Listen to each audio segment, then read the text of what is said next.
Today is December the 11th. This is 1:30 in the afternoon. We're at the Recreation Centers of Sun City West. This is the Sports Pavilion and Bowling Committee meeting. I'm going to call the meeting to order.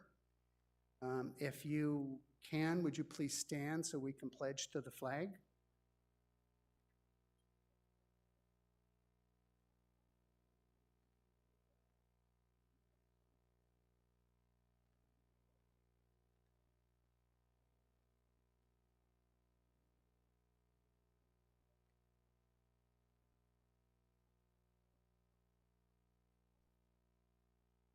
So if you give us 1 minute, we're having technical issues.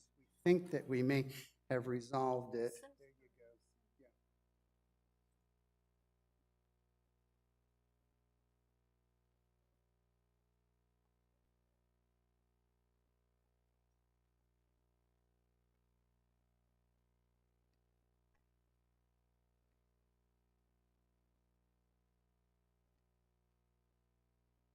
Okay, we're going to go ahead and proceed. We don't have YouTube as yet for the video component of this. We'll continue to work on it, and if we can get it up, we would very much like to do that. If not, we'll have to live without it. I would like to say before we even start that we do have one resignation on our committee. Mr. Edge, who is a second-year member of the committee, has resigned. He has competing priorities, and for those of you who are active in the recreation centers at Sun City West and the committees and such, you fully understand the issue of competing priorities. So we wish Bob very well, and we appreciate the time that he did spend on the committee with us.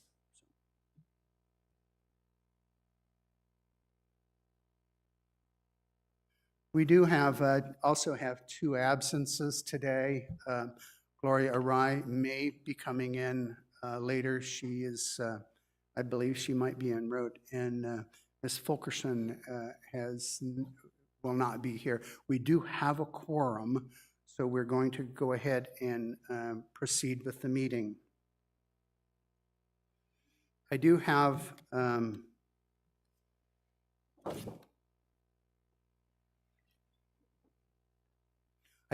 a statement that I wish to read.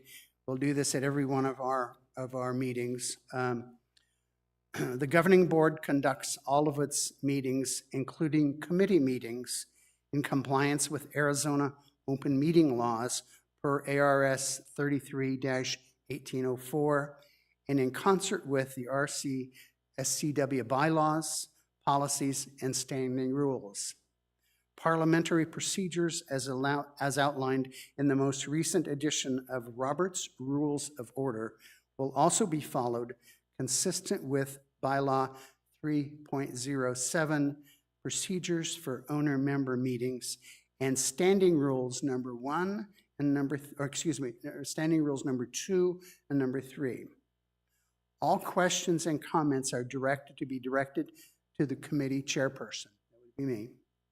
All comments are entertained at the discretion of the committee chairperson.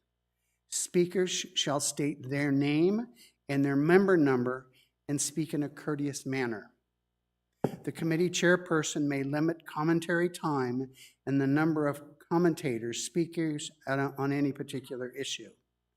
The committee chairman may also redirect commentary at individual agenda items to the general guest comments agenda line item, except when the committee has discussed the agenda item and the consensus or the agreement is sought.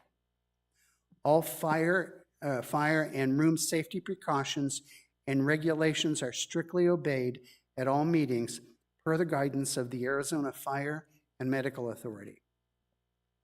The committee chairperson reserves the right to adjourn any meeting if the safety of the committee, meeting attendees, or others is deemed at risk, or if there is too much disruption to continue. After one verbal warning by the chairperson, The committee chairperson also reserves the right to ask any meeting attendees to leave any meeting should their behavior be deemed dangerous or unacceptable. Disciplinary actions may apply.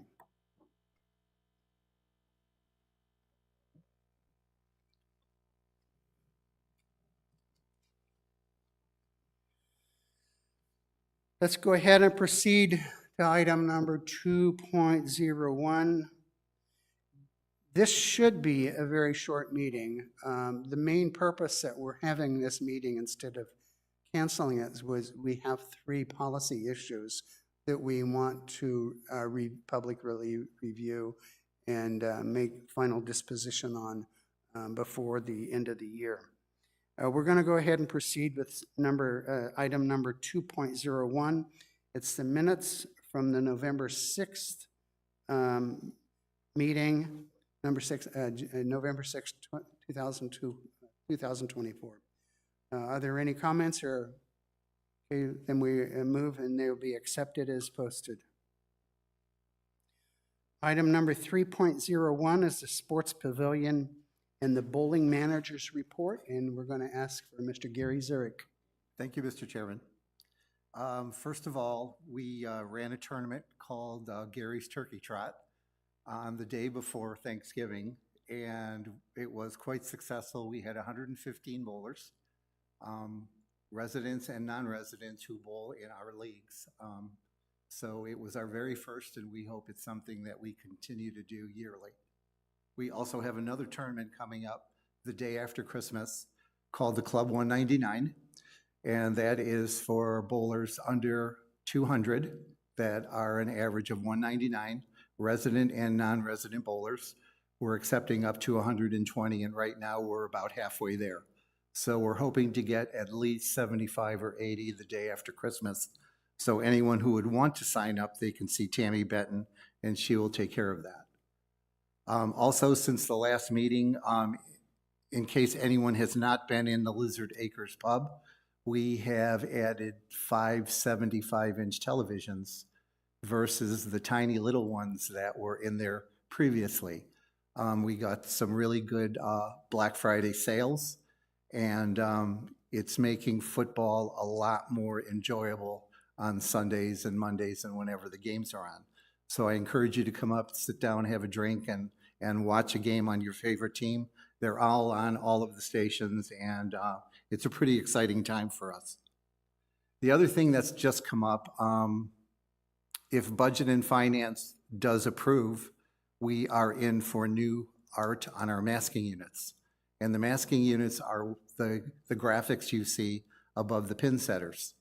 We have selected 4 different designs, and we have put it out there for the residents to vote for the 2 that would be the most popular that they would have. And we will do that for about 2 weeks. I think it's supposed to start January 2nd through like the 15th of January, but I think it's already out there if anybody wants to take a look and get a vote in and see the 2 that are the most popular are the 2 that we are going to design, and they will be the graphics provided we get the funds for the next bowling season. Other than that, I have just been given a murder mystery about our bowling center. Apparently there was a murder in back of the machines, and the body fell out of the machines, and I guess the author came in and introduced herself and signed my book. And I understand it's pretty interesting reading. So anybody, you can get this online, and I understand it is a pretty well-written, fun book. So I can't wait to read it. And my sense that is fiction. It is fiction, yes, sir. Of course, with lane conditions, it's still up in the air. You never really are quite sure. You have to be careful. But and that's pretty much it. That's what's going on right now in the bowling center. So one of the things that I want to ask you, Gary, is tell me how big those TV sets are again. The TVs are 75-inch. So if any of you are curious, that's much larger than what you probably have at home. So it is what you have at home. I should have known that. So, Mr. Chairman? Yes, sir. You should really see what Wii bowling looks like on those televisions now. The pins are gigantic, so it makes it a whole lot easier for everyone to see it. Thank you. I was in the, just one other thing before you quit here. I was in the pool hall yesterday, and I was told that they're running cameras through the lines for the cameras. Is that correct?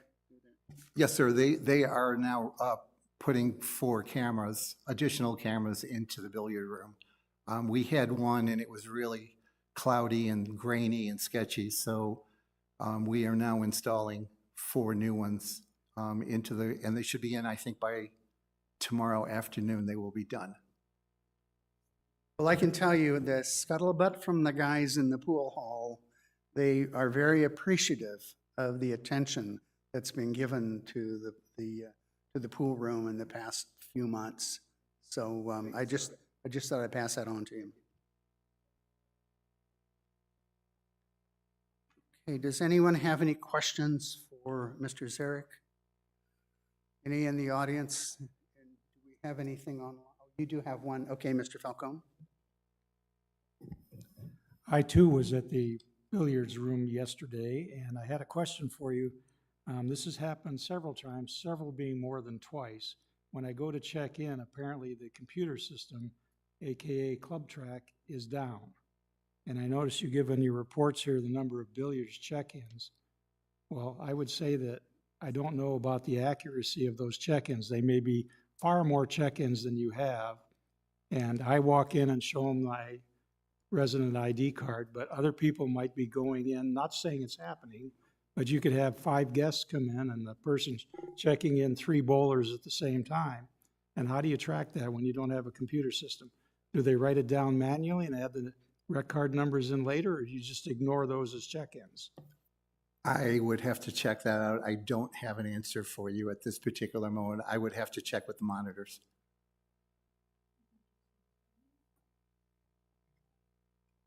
Cliff, did you have anything to add, or were you coming up for your? I Okay. can speak to that a little bit. Okay. We don't use Club Track there. That's TEI, so Okay.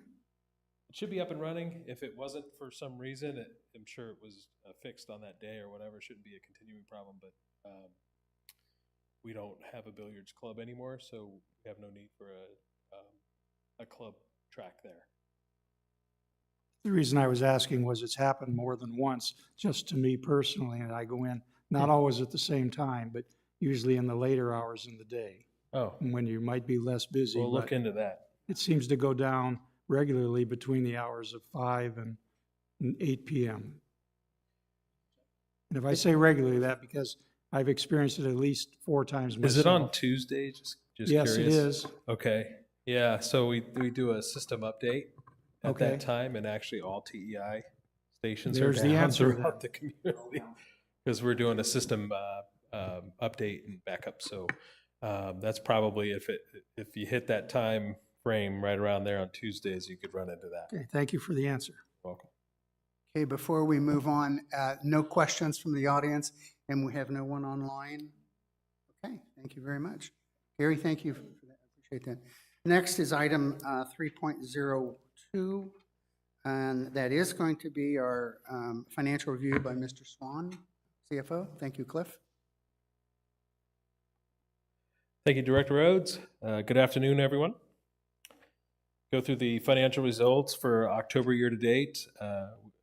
What Gary was just showing was the operations report for November. So he does those kind of real time, so to speak, and we always, the financial reports are always about a month behind by the time we get those completed and posted. So a kind of State of the Union real time on the operations, and then a one month lag on the financial results. The billiards room is getting utilized. You could see on that report it's up 33% year to date. So pretty good and a pretty good response there. So looking at the financial results through October, we made up some ground and had a very good month. 34,000 favorable for the month of October in bowling, and our bowling revenue, which is pretty amazing. 42,000 I'm sorry, 34,000 year-to-date and 42,000 overall favorable for the bowling alley. Taking a look at the wages, so we've had some additional tournaments and we've had some additional labor in Lizard Acres, causing that kind of larger variance there in the wages and benefits. But with additional revenue, sometimes comes additional labor expense. But 16,000 unfavorable total expense for the year, and overall 26,000 favorable operating cash inflow of 3,000 year to date, which comparatively speaking throughout the rest of the community, we're doing pretty well in the bowling center through the first 4 months of the year. Compared to prior year, you can see 93,000 ahead of prior year on revenue. Bulk of that in bowling, but also in food and beverage. If you look at the lineage, lineage is up just across the board between league lineage and non-league lineage. 19,753 lines of bowling greater than prior year. Looking at the different revenue classifications of that bowling, you can see that the league revenue is up 40,000. The member open is up 15,000. Guest open is up 9,000. Promotionals down a little bit, 3,000. Could just be timing on a tournament year over year.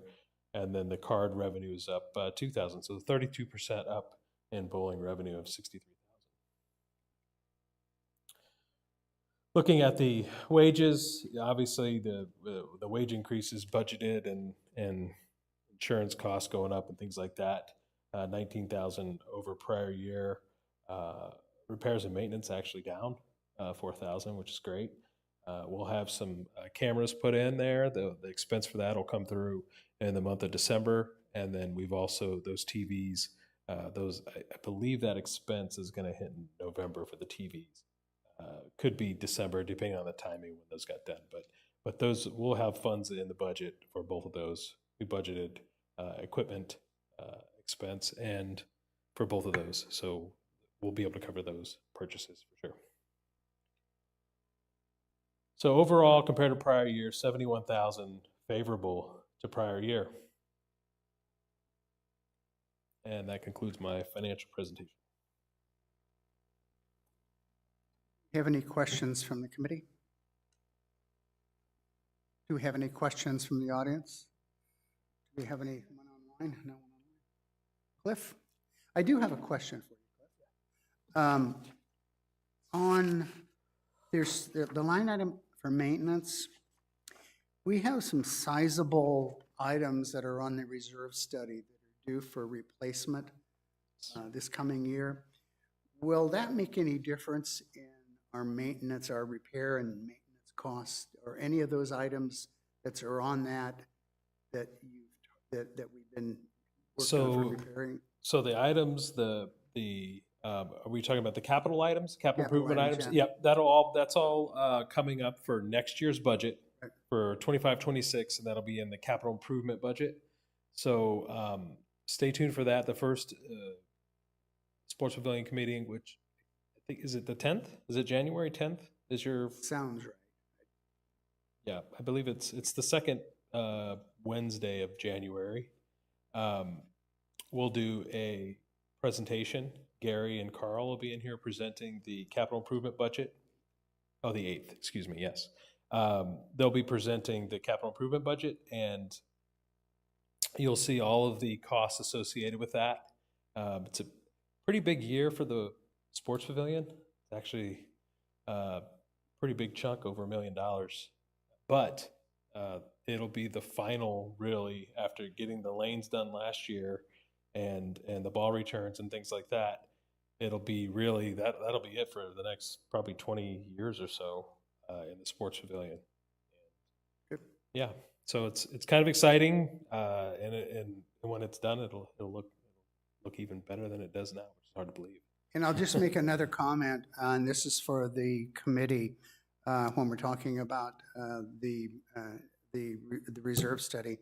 I am going to arrange to have you tour the bowling alley so we can see firsthand specifically what the equipment is that is being proposed for change. So we'll arrange that through Mr. Erno and Mr. Zarek. And I don't think it has to be done immediately, but we'll probably want to do it within the next month. We'll make sure all the dead bodies are out of the various cubby holes, so you get a nice walk through. Thank you. Yeah, no problem. All the bodies are gone. Yes, sir. And the crime scene tape has been That's picked up. Yeah. Okay.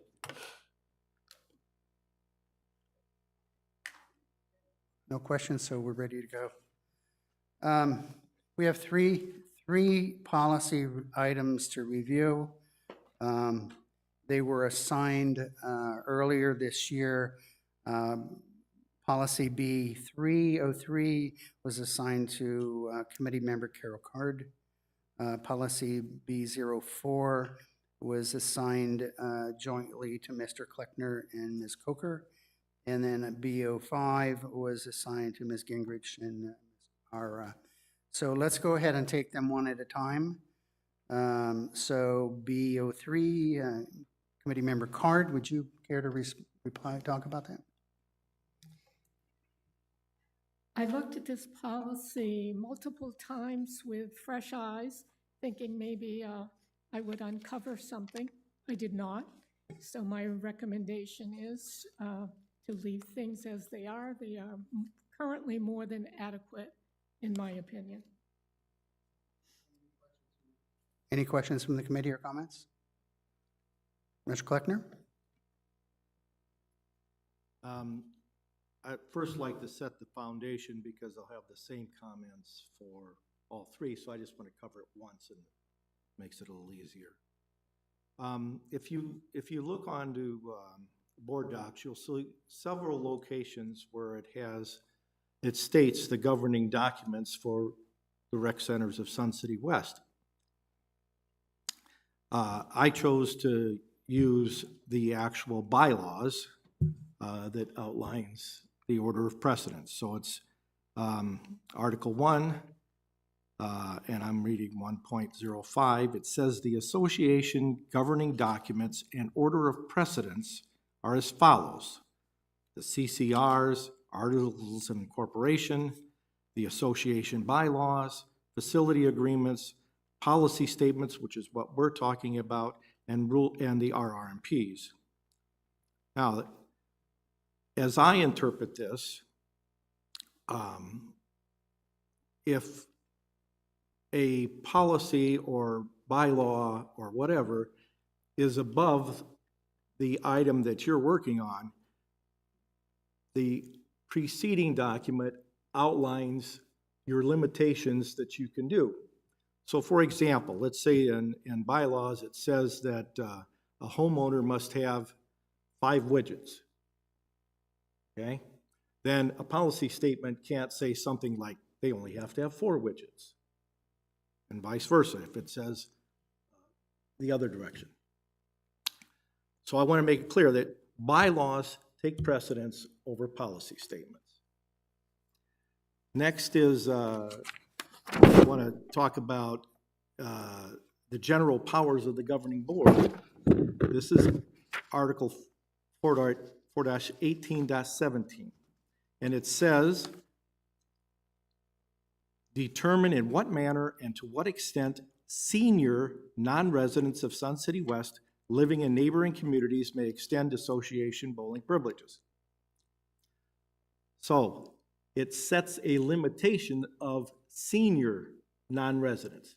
Now, no place, as far as we've known, other than in our policy statement, do we define a senior non-resident. We define a senior non-resident as 45 years of age and older. Therefore, based on this bylaw, I interpret it to say then, since we've set an age limit of 45, that you must be at least 45 as a non-resident to use our facility. And then thirdly,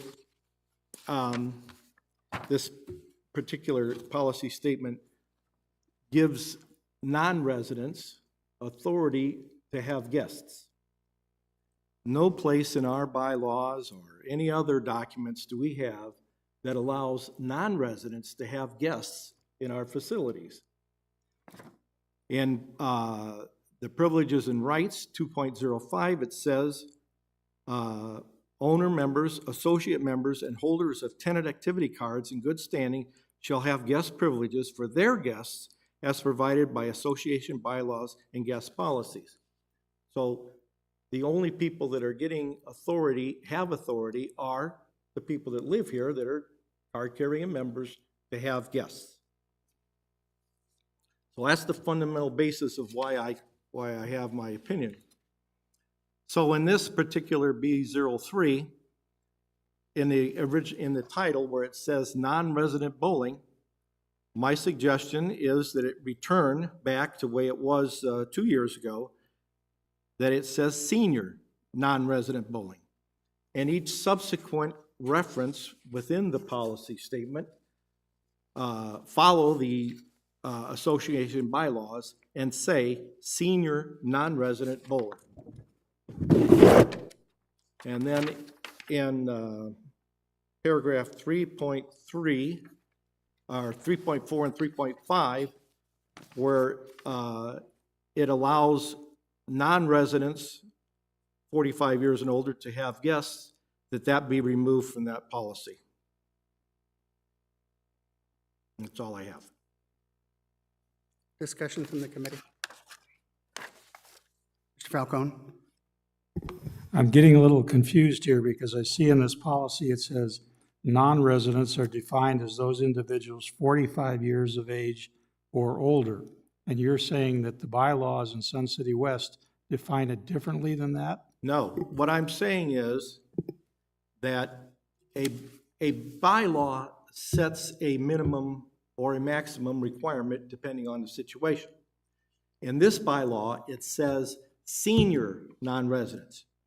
So senior non-resident is 45 years and older, which is what our policy said 2 years ago. Then it was changed to non-residents. So it's different from what the bylaws say, which is the preceding requirement, senior non-resident.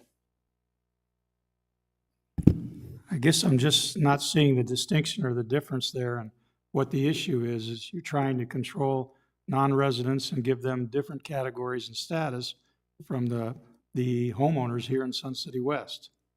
So whether you define them as a senior or as a non-resident doesn't seem to be an issue for me anyway. Well, it must be an issue because if you look at the difference between the bylaw for bowling and the bylaw for golf, just to show you. In the 4.18-17, it says senior non-residents in Sun City West. For 4.18-18, which deals with golfing, it says, and to what extent non-residents of Sun City West living. So they're, in the bylaws, they're making a distinction between senior non-residents and non-residents as a whole.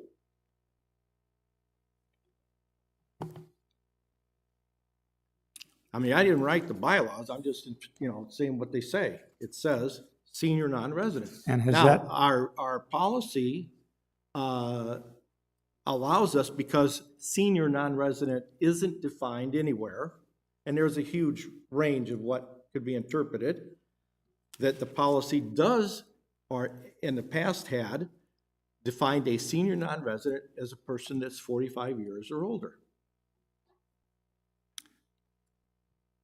I can see a difference in semantics, but I don't know that it's causing a problem at the bowling alley for people 45 years or older that are non-residents. Are we asking for additional ID to make sure they're 55 or older to say that they're a senior? I'm just saying that, saying what the bylaws say. It refers it to only senior non-residents, not just residents. That's all I'm saying.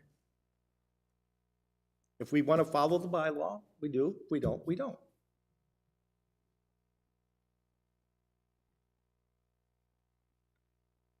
The other point is that guests do not have, or no non-residents have guest privileges, which paragraph 3.4 and 3.5 allows for.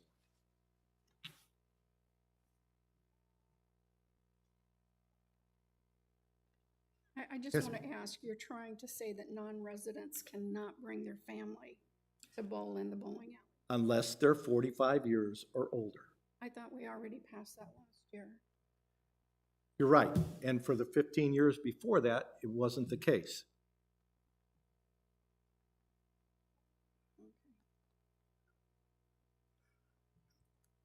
I'm really lost.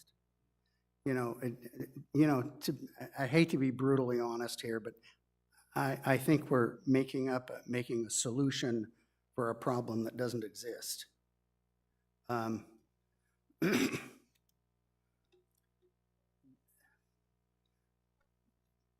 In the bowling alley, they only look for you're a resident or a non-resident.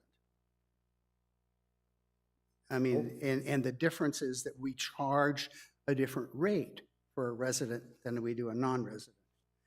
Last year, when this exact issue was brought up in the November 2023 meeting, I believe this was the exact argument. Is that not correct, Mr. Kleckner? It's true. Okay. And last Nobody year, presented that argument. last year, when it was, you were the only dissenting vote on that. And I don't know what's changed, other than, your definition of what you want to enter in here. And to me, this is moot. We have distinctions in the bowling alley between a resident and a non-resident. If you're a non-resident, you don't live here. If you're a resident, you can have a guest. And there's nothing that, when we say that a non-resident guest, I mean, that's superfluous, because a non-resident, their guests are also non-residents. So they're going to be charged a non-resident rate. Is that not correct, Mr. Zarek? Yes, sir, it is. Okay. So what are we trying to accomplish here? I don't see that. I don't understand it. There's no Okay. path to justify any type of a change. Ms. Card has looked at this and has felt that she sees no necessity for change. My guess is that, and I don't know, I can't speak for the committee, but if we took this in a consensus, and which we're going to do very shortly, we'll see how that comes out. Okay, I would point out that it specifically identifies in the policy that non-residents are defined as those individuals 45 years of age or older and not resident card holders. So that's why I'm saying that if Joe Bob brings his family, if they're not 45 years or older, they're not allowed to have guests. So that's what the requirement is. So why do you want to put senior in front of there when we already have a statement that says non-residents are I am defined only as... trying to comply with what the bylaws say. It's not my choice. I'm just saying what the bylaw says. Let's just, I think, does anyone else have any discussion over this? Because if not, we're not gonna argue this all day long. We're gonna actually take a consensus on this. And I'm gonna start on this side over here, Gingrich. If you're gonna say, yes, there is an issue, and then we need to change it, or no, we're going to agree with Ms. Card on her recommendation. No. No. No. No. Abstain. Okay.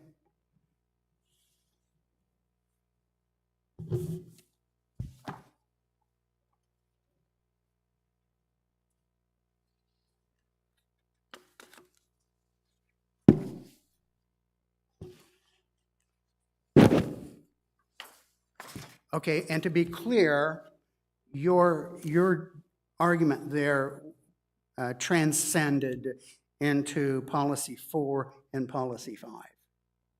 Yes. Okay, so any issue, that issue in policy 4 and policy 5, we can assume doesn't exist then. It didn't exist in 3, why would it exist in 4 or 5? I can only tell you that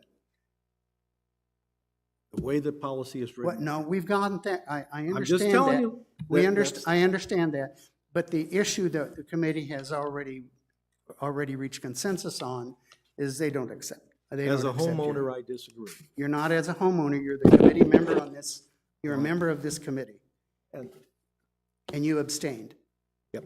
Okay, let's go ahead and let's proceed to 4, and we're gonna go through this all over again, okay? Mr. Kleckner, and Ms. Coker. And who's going to present?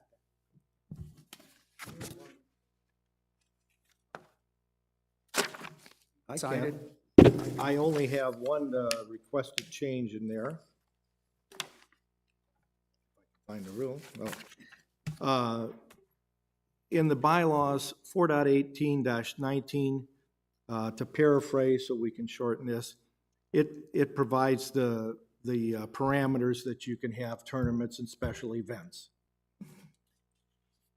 In the authority section, we put in the portion about senior non-resident bowlers, but we don't have the part that identifies bowling tournaments and special events, the authority that authorizes it. I'm just saying that after the 4.18-17, add and 4.18.18, or 4.18.19. Okay, in the interest, I'm going to pass out copies to the committee so they can see this is 3, 4, and 5. Okay, and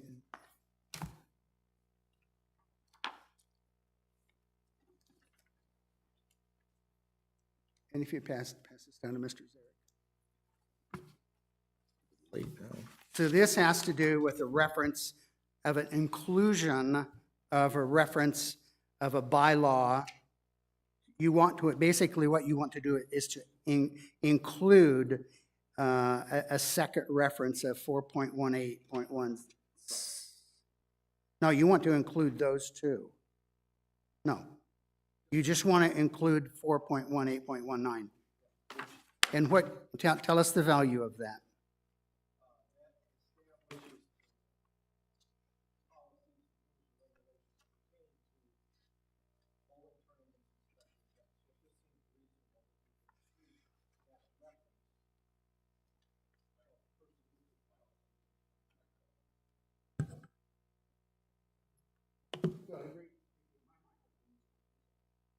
Uh, 4.18-19 establishes the policies, procedures, and regulations pertaining to special events, special programs, etc., which is basically the title of this policy statement.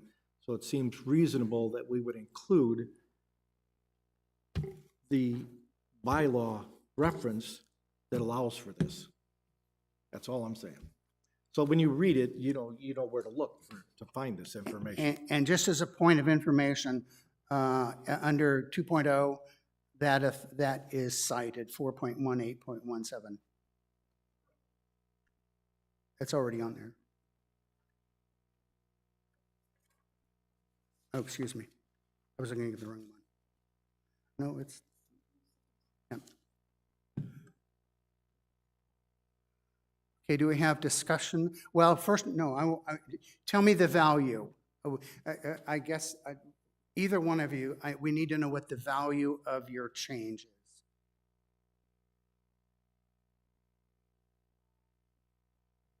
The value is if I'm reading this policy statement, it would be nice if I knew where the originating document was that authorized it under the authority. That's all. Coker? It is on here, the second paragraph under 2.0. The 4.18.17 deals with senior non-resident bowling. 4.18-19 deals with bowling tournaments and special events. 19 is the one that's not there. I'm just asking that it be added.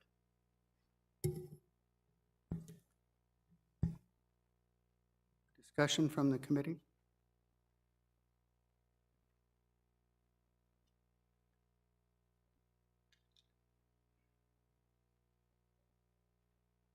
Okay.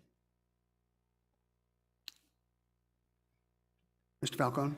If we're going to reference one, what's the harm in referencing the other in this section of the policy recommendation? I mean, you have it in there for a particular reason. If it references that it's the general manager and the sports pavilion manager's decision, and those are the rules that they have to abide by, I see no harm in adding that reference in addition to the 4.18.17. If what he's asking is just simply referencing that bylaw, so somebody trying to understand the rules and regulations, I see no harm in adding that to that part. If it adds additional value or authority to those people that are making the decisions. I do want to remind the committee that we only want substantive changes.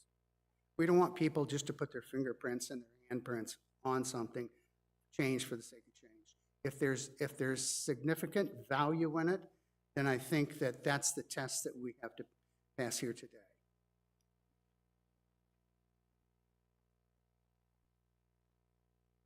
I would like to ask Mr. Zarek, when you go about your work and you deal with tournaments and bowling and special events, do you understand do you believe you have the direction and the authority from the bylaws to do your job? Mr. Chairman, we do have non-resident tournaments in our bowling center. We also have under 45 events in our bowling center. Very few. I will say very, very few, because we are aware of the policies and the rules. Also, we have under 45s and over 50 and over 60 tournaments where they're all included together. Those are also included with our residents who also have a strong participation in those bowling tournaments. Do we run a tournament occasionally with under 45 non-residents? Yes, we do. Very far and few between. They are not weekly, they are not even monthly.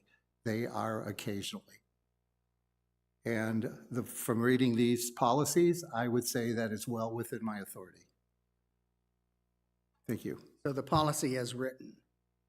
Yes, sir.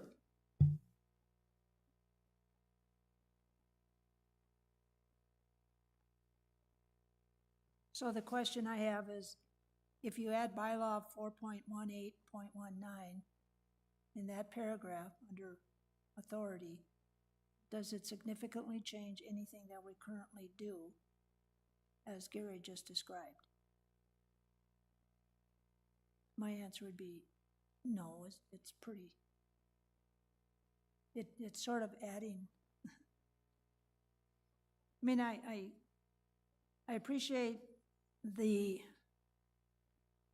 detailedness, that's not even a word, the detail that Pete is putting into looking at these, but I don't think that as a whole any violations are happening. It's just how many people even reference these unless there's a real big issue. So that's just my thoughts.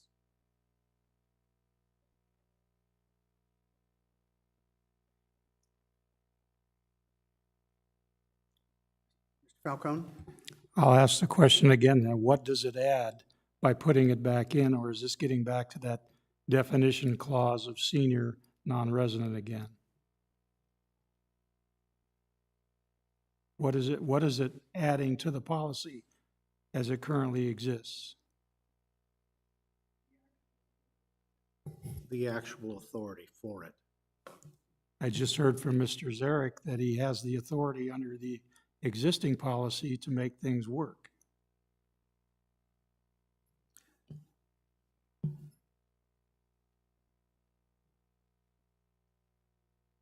Do we have any other comments from the committee?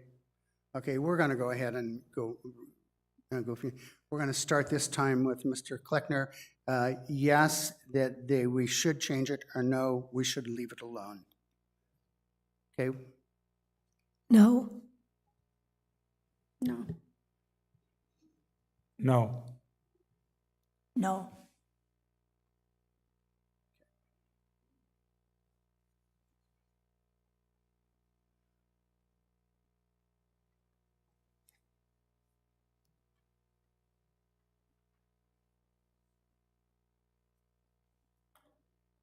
okay, the final policy is 5.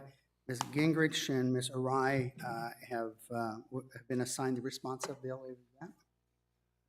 And in Gloria's absence, I will suggest that after reviewing the bowling league's policy, that we recommend no changes. I do see the recommendations that Mr. Kleckner has made.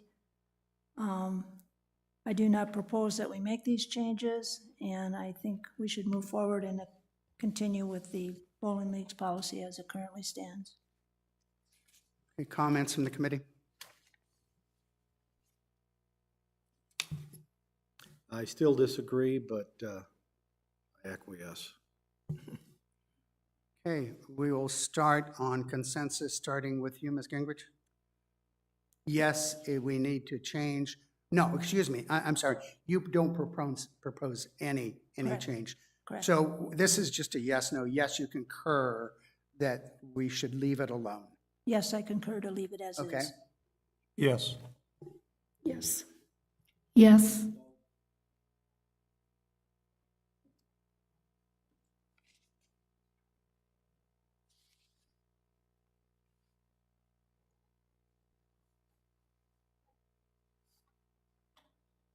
Okay, thank you very much.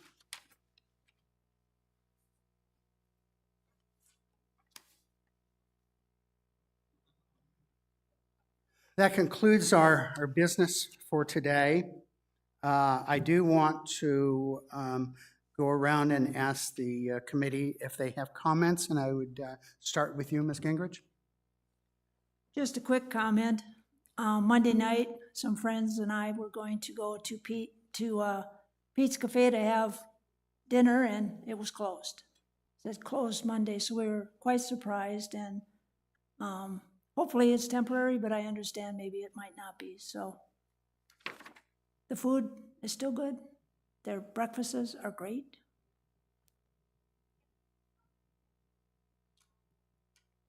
Thank you. Mr. Falcone? Nothing. Ms. Coker? My understanding is Pete is not going to open on Mondays anymore. That came from the horse's mouth. No more comments. Okay. Ms. Card? Apologies, but I did have a question on one of the policies, BO4, and I guess it would be for maybe Gary to explain to me. 3.0 says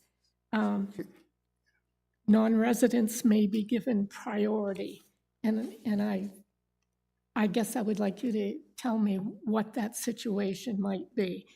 So it's BO4 policy and 3.0. So just to clarify, we have already reached consensus on this. So anything that we do now will simply be a clarification for you, and will be no action for the committee whatsoever. Okay? And if you could briefly do that, and then if necessary, you can provide her with additional information.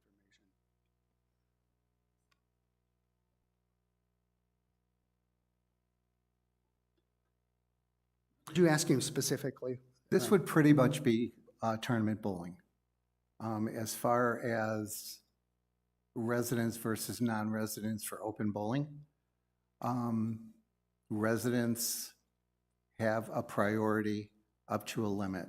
if we have available lanes and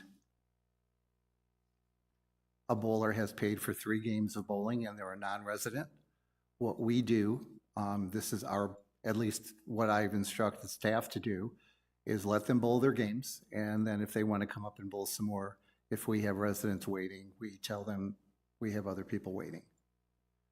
Tournament-wise, we do have resident and non-resident tournaments mixed together. It's very hard to find a tournament at R.H. Johnson where there isn't several residents that are bowling in that tournament. Not all, but some. Frankly, I wish there were more who wanted to bowl, but they don't. So other than the under 45 tournament that we would run, which is primarily non-residents, they are run occasionally, and they use lanes 7 through 30, and we leave lanes 1 through 6 open for open play. And after they're done qualifying, we have a $2 special that we do on Sundays. For the inconvenience of the tournaments, we let our residents bowl for $2 a game the entire Sunday to try to make up for them not being able to come in and bowl early in the morning. I hope that answers your question. It does. Okay. Thank you. Thank you. Okay, do you have any other comments? Mr. Kleckner? My only comment is that I think that we've set a dangerous precedent to allow non-residents to have guests. Thank you. So I guess my closing comments are, I think we live in a wonderful community. I think that we all, at least I never thought that I'd ever be able to live in a place like this. And I appreciate every day that I'm here. And I appreciate all of the amenities that we have.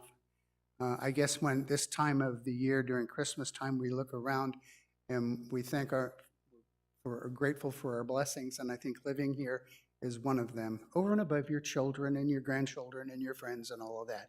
But just to say that you live here with all the amenities, I think we're very fortunate. So at that, I want to wish you all a very, very Merry Christmas, or Happy Holidays, or Hanukkah, whatever your celebration is. I hope it's wonderful, and that you get to see friends and families.